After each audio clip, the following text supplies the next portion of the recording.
Disclaimer, this video is for educational purposes only. The mobile numbers shown on the screen are auto-generated and are not real numbers. क्या आपको पता है, जब आप किसी को मोबाइल पर कॉल करते हैं तो आपकी कॉल उसके पास कैसे पहुंचती है? जब आप किसी को कॉल करते हैं तो आपकी आवाज पहले बिजली के संकेत में बदलती है। आपके फोन का माइक्रोफोन आवाज की तरंगों को विद्युत संकेतों में परिवर्तित करता है। यह विद्युत संकेत डिजिटल डेटा यानी 0 और 1 की भाषा में बदल जाता है। इसे कहते हैं एनालॉग टू डिजिटल कन्वर्जन। आपकी आवाज अब डेटा बन चुकी है। यह डिजिटल डेटा अब रेडियो तरंगों में बदला जाता है। ये तरंगे इलेक्ट्रोमैग्नेटिक स्पेक्ट्रम का हिस्सा हैं, जो हवा में प्रकाश की गति से यानी 3 लाख किलोमीटर प्रति सेकंड यात्रा करती हैं।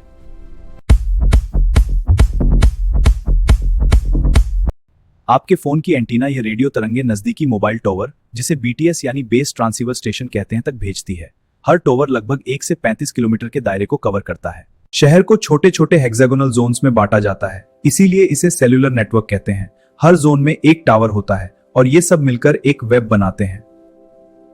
टावर आपका संकेत रिसीव करता है और उसे बीएससी बेस स्टेशन कंट्रोलर को भेजता है। यह कंट्रोलर कई टावर्स को एक साथ मैनेज करता है। सिग्नल की यात्रा यहां से आगे बढ़ती है। बीएससी से डेटा जाता है एमएससी मोबाइल स्विचिंग सेंटर तक। ये एक बड़ा डिजिटल एक्सचेंज है जो तय करता है कि आपकी कॉल या डेटा कहां जानी है। ये फाइबर ऑप्टिक केबल्स के जरिए जुड़ा होता है।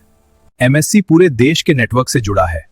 अगर आप दिल्ली में हैं और मुंबई में किसी को कॉल कर रहे हैं तो आपका सिग्नल मिली सेकेंड में हजारों किलोमीटर की यात्रा करता है। अंतरराष्ट्रीय कॉल्स के लिए डेटा या तो समुद्र के नीचे बिछी फाइबर ऑप्टिक केबल से जाता है या फिर सैटेलाइट्स के जरिए। आपकी आवाज को कंप्रेस किया जाता है, छोटे छोटे डेटा पैकेट्स में तोड़ा जाता है। 4G में आवाज VoLTE voice over LTE protocol से जाती है।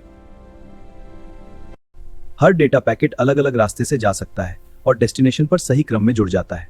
यह इतना तेज होता है कि आपको कोई डिले महसूस नहीं होती, सब रियल टाइम लगता है। जब सिग्नल दूसरे व्यक्ति के नजदीकी टावर तक पहुंचता है तो टावर उस व्यक्ति का फोन ढूंढता है। यह प्रोसेस है पेजिंग। नेटवर्क पूछता है क्या यह नंबर यहां है, और फोन जवाब देता है।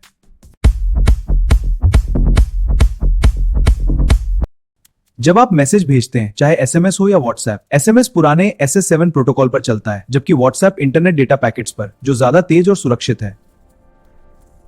4G LTE में डेटा 150 MBs तक जाता है। 5G में यह 10 GBs तक पहुंच सकता है, यानी 4G से 100 गुना तेज। 5G की तरंगे छोटी होती हैं, इसलिए टावर्स भी ज्यादा और नजदीक चाहिए। आपके मैसेजेस सुरक्षित रहें, इसके लिए इंक्रिप्शन होती है।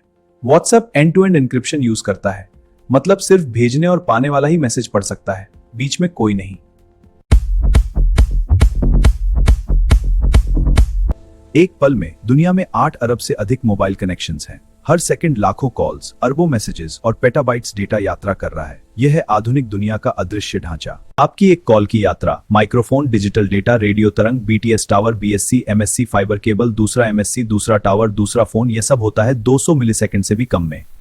वह छोटा सा डिवाइस जो आपकी जेब में है, दरअसल एक चमत्कार है, इंजीनियरिंग, भौतिकी और गणित का, जो हर बार आपको दुनिया से जोड़ता है। हर कॉल एक विज्ञान की कहानी है।